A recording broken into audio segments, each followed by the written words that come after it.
warahmatullahi wabarakatuh. Selamat berjumpa kembali dalam ruang belajar dan pembelajaran. Kali ini kita akan membahas persoalan bilangan kompleks. Jadi namun demikian, sebelum kita membahas lebih jauh tentang pokok bahasan ini, maka terlebih dahulu saya akan memberikan sebuah pengantar sebagai pendahuluan agar bilangan kompleks ini kita bisa pahami dengan baik.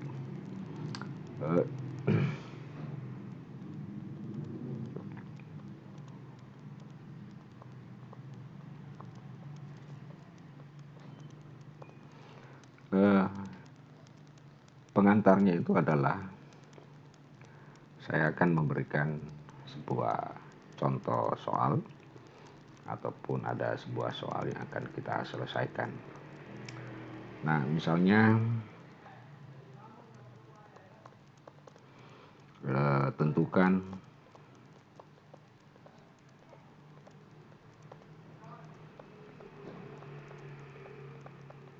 solusi dari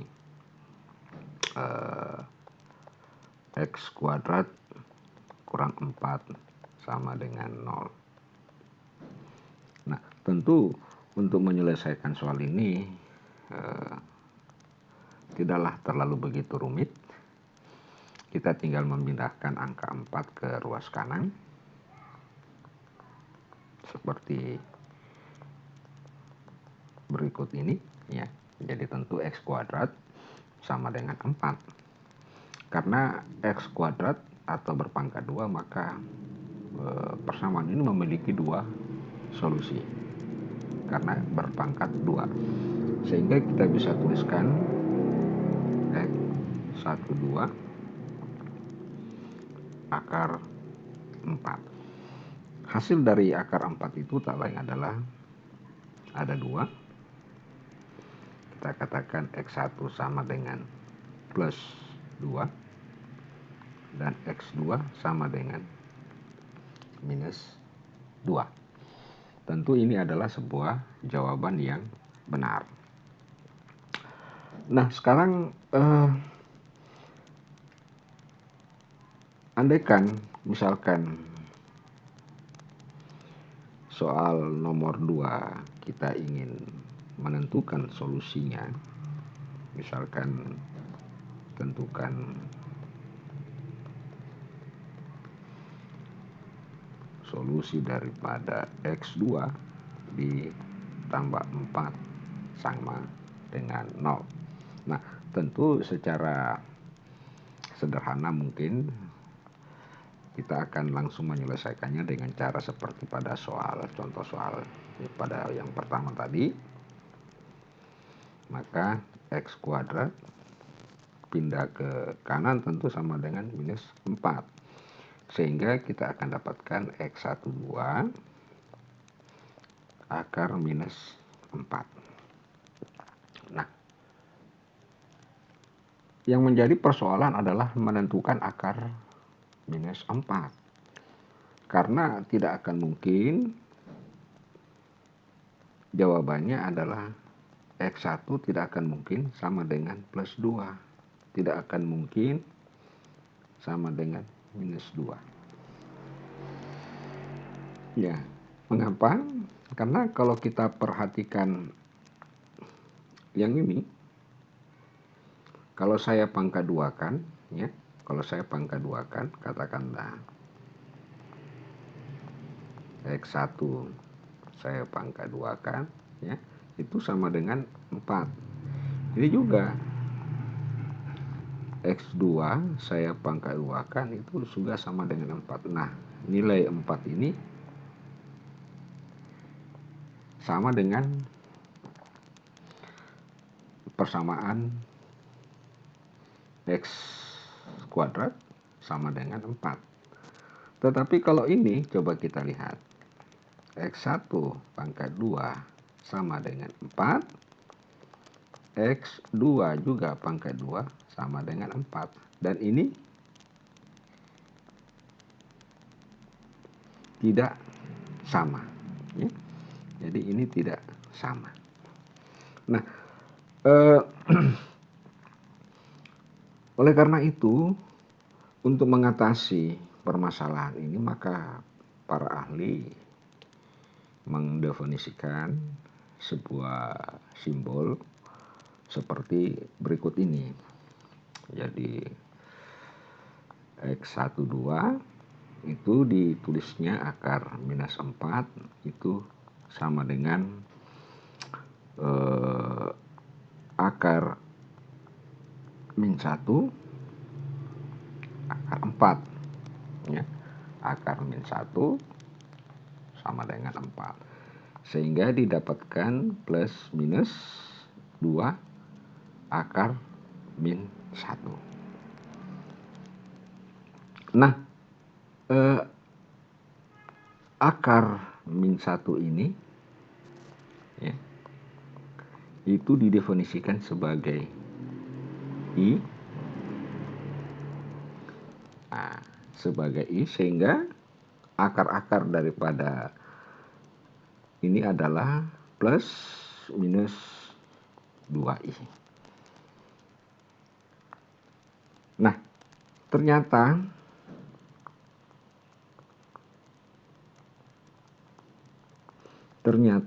I yang sama dengan akar min 1 inilah yang didefinisikan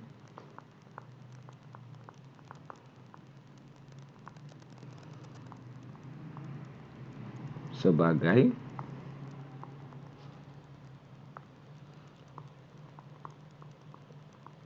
bilangan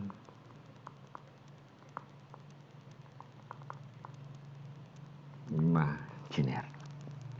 Nah, oke, kita sudah paham tentang bilangan imajiner. Maka muncul pertanyaan berikutnya adalah, apa kaitan antara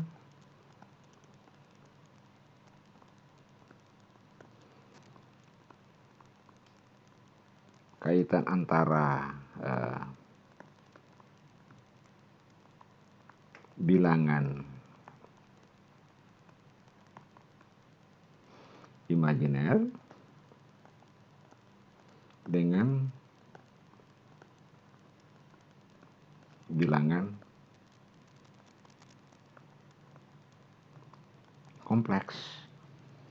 Nah, oleh karena itu, sebelum kita membahas keterkaitan ini, maka terlebih dahulu kita akan menjabarkan notasi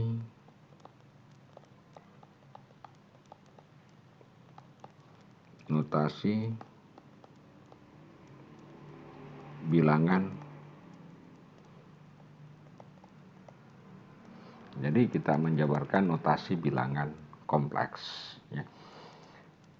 Secara umum bilangan kompleks dinyatakan sebagai set sama dengan X ditambah Y. Jadi bukan hanya sekedar tambah, bisa juga kurang Y. Yang jelas merupakan sebuah penjumlahan dari X ditambah Y. Ini adalah kita sebut sebagai notasi ya, notasi bilangan kompleks. Nah, dari notasi ini,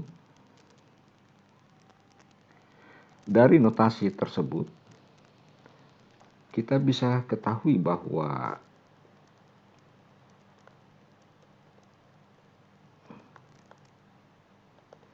tersebut dapat diketahui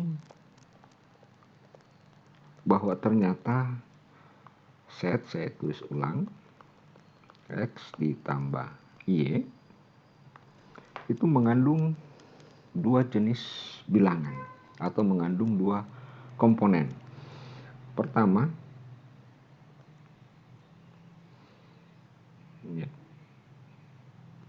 Ini yang kita sebut sebagai komponen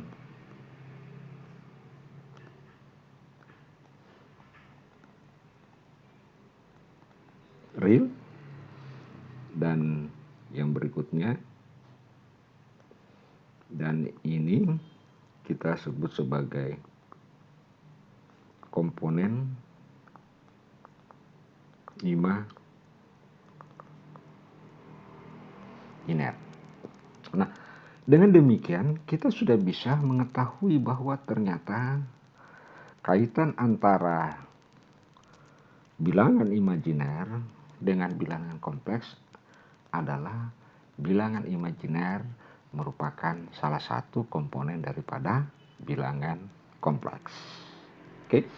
Nah, namun demikian bahwasanya karena set merupakan komponen bilangan real dan set juga merupakan komponen bilangan imajiner, maka sesungguhnya ini juga termasuk bilangan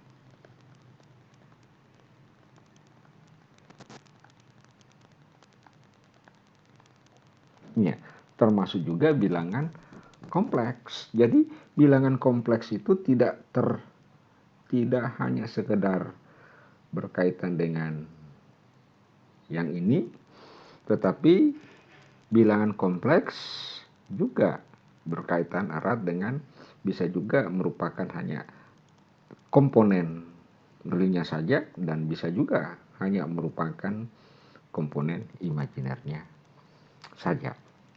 Nah, sekarang yang menjadi pertanyaan lagi, apa makna kita harus menentukan, mencari apa makna set X ditambah IA. Nah, memang kelihatannya kalau kita memperhatikan bilangan-bilangan ini, kita ingin mencari makna bahwa set X tambah IA apa maknanya, memang sedikit agak kita kesulitan untuk memaknai hal tersebut. Saya kasih misalkan sebuah contoh, ya katakanlah set sama dengan 1 ditambah I. Nah, apa makna daripada set 1 ditambah I? Karena seolah-olah bahwa bilangan set kompleks ini 1 tambah I hanya merupakan sebuah penjumlahan angka 1 dengan bilangan imajiner yang sampai kapanpun akan sulit kita menentukan berapa nilai sebenarnya. Nah, oleh karena itu, untuk memahami ini, maka kita perlu harus belajar. Ada yang kita sebut dengan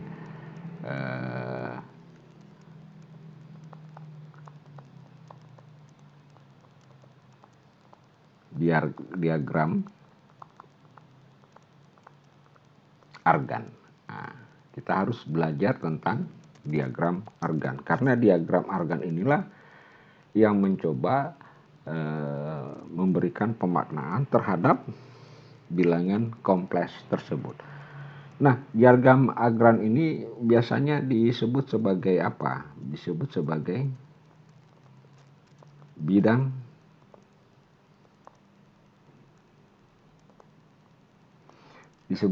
bidang kompleks yang juga terdiri atas 2 sumbu X dan Y. Ya. Jadi kalau digambarkan,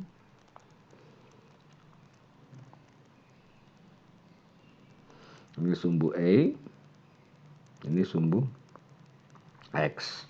Jadi ini sumbu X, ini sumbu Y. Sumbu A itu adalah merupakan komponen imajiner dan sumbu X itu merupakan komponen real. Tetapi perlu saya jelaskan bahwa diagram Argan ini atau bidang kompleks ini tidak sama dengan sistem koordinat Kartesian. Jadi kita tidak bisa mengatakan bahwa diagram Argan itu adalah sebuah koordinat Kartesian. Kenapa? Karena dari sisi sumbu saja, kalau diagram Argan itu hanya dua sumbu, X sebagai sumbu real dan Y sebagai sumbu imajiner. Nah, kita coba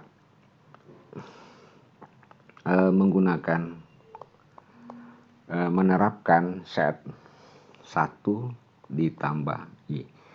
Jadi 1 ditambah I ini seolah-olah seperti kayak vektor ya. Jadi untuk sumbu X-nya adalah 1 ya. Untuk sumbu Y-nya I, karena I itu adalah sumbu Y. Juga sama dengan 1. Sehingga hubungan kalau ini kita tarik garis ya, maka kita dapatkan garis. Nah, kalau saya tuliskan ini adalah O A ya, maka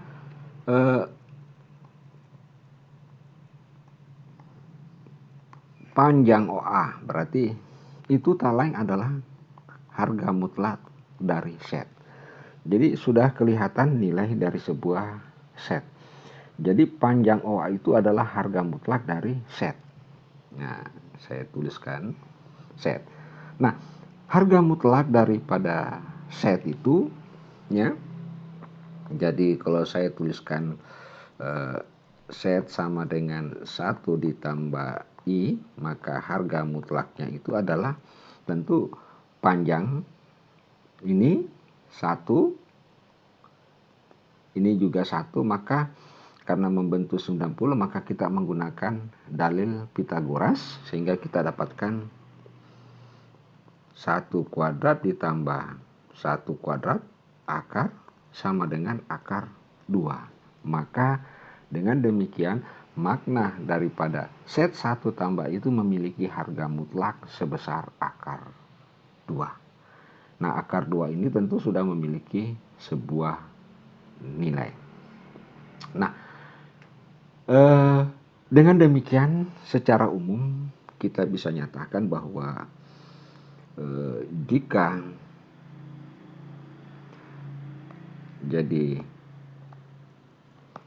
jika set adalah X ditambah IE ya, maka harga mutlaknya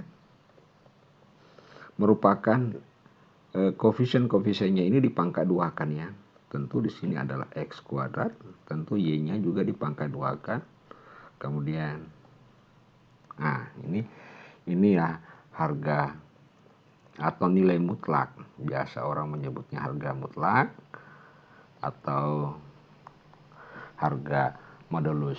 Mirip yang terjadi pada besaran vektor. Karena besaran vektor juga kita mengenal istilah harga mutlak. Nah, baik, kita lanjut lagi. Setelah kita mengenal diagram Argan, maka kita akan mencoba membahas tentang bagian berikutnya, yaitu bentuk lain dari set yang selama ini kita hanya tulisnya. Nah, kita ingin mencari bentuk lain daripada set tersebut. Nah, set yang X ditambah E ini ya, itu sering disebut sebagai bentuk rektangular. Nah, selain bentuk rektanguler daripada bilangan kompleks ini, ada bentuk yang lain. Nah, oleh karena itu kita menggunakan diagram Argan untuk mencari bentuk tersebut. Jadi diagram Argan Ini katakanlah X, ini Y, ini bagian imajiner, dan ini bagian real. Nah, katakanlah saya beri warna hijau. Nah, ini. Nah, gitu. Katakanlah tadi ini adalah OA. Jadi ini panjangnya set. Ya. Nah, sekarang kita definisikan panjang set itu adalah R. Ya, karena nanti mengapa kita gunakan R? Karena nanti ada keterkaitan antara bilangan kompleks dengan keliling lingkaran. Oleh karena itu, sering dikatakan bahwa besarnya set itu seperti kayak seolah-olah merupai sebuah jari-jari. Sehingga kita dari awal kita sudah mendefinisikannya sebagai bahwa besarnya modulus set itu tak lain adalah R. Nah, ini tentu adalah X dan ini tentu adalah Y.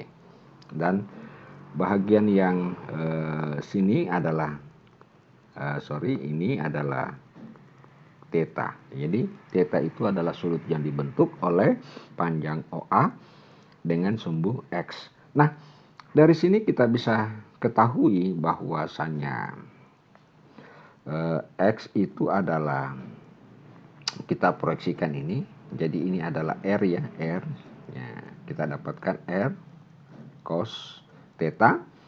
Kemudian dari sini kita dapatkan Y sama dengan R sin theta.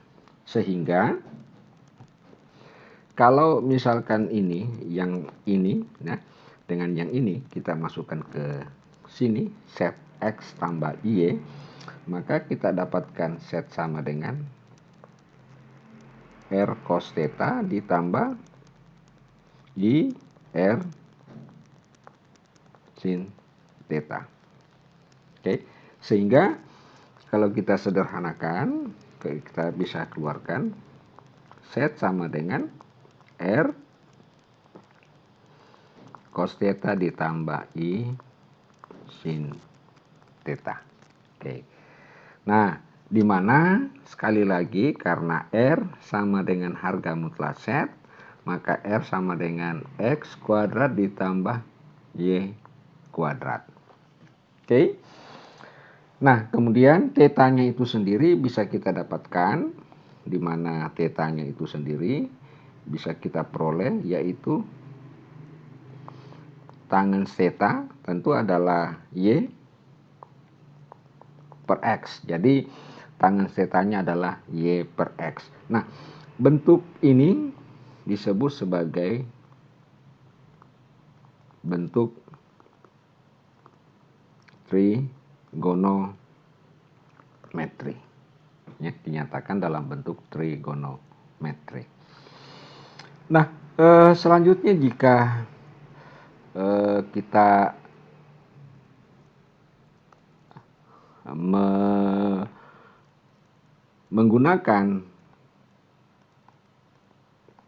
kita menggunakan rumus Euler, ya, rumus Euler itu adalah E I theta sama dengan, ya, bisa cos theta ditambah I sin theta. Maka yang ini bisa kita ganti dengan E I theta, sehingga kita dapatkan bentuk lain daripada bilangan kompleks adalah R I theta. Bentuk ini yang disebut sebagai bentuk polar. Jadi kesimpulannya ada 3 bentuk. Pertama, bentuk persegi rektangular. Kemudian berikutnya adalah bentuk trigonometri. Dan yang terakhir adalah bentuk polar. Baik, demikianlah penjelasan singkat tentang materi ini. Semoga ada manfaatnya. Dan saya akhiri, sekian. Wassalamualaikum warahmatullahi wabarakatuh.